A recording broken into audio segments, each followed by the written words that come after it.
Well, it's the first time in, I think at that point it was like 22 years, I think it was, that I'd never been in a changing room environment, or that environment at a football club. And yeah, it was strange.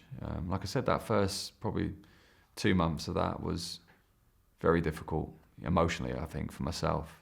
But I'm very balanced and very good at keeping those things to myself. I didn't want to show my family that, even though probably the missus could probably see it in me. I was very conscious around the kids not to really show it. I didn't feel that I'd been given the full support, in what I needed to do.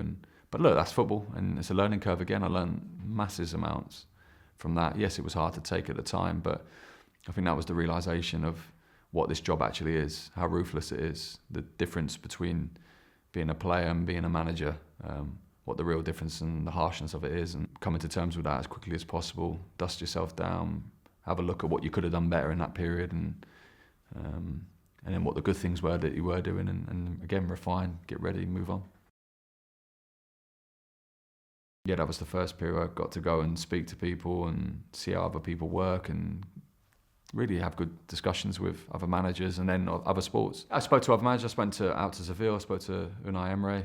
So obviously he's a very high calibre manager. Obviously at Seville at the time, coming off the back of Europa League wins consecutively, and I think it was 3 in a row they won at that point. So speaking to someone like that, of that experience, at that level, seeing how they worked in a high performance level was good. And then I went to other sports. Went to rugby.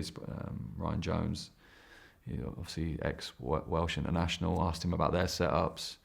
I spoke to a few tennis coaches, things like that, other sports, and then I went into the other side of it, just the mental side of it. So things like snooker, I know it's nothing to do in terms of physically, but mentally, how they prepare and focus in terms of preparation, seeing if there was anything from there. So it's all those types of things, seeing if I could take it, all the different elements, and see if I could take down any bits I could use, or even for myself, how I could mentally prepare, or physically or technically, what I could look at and see if there was a benefit for myself as well.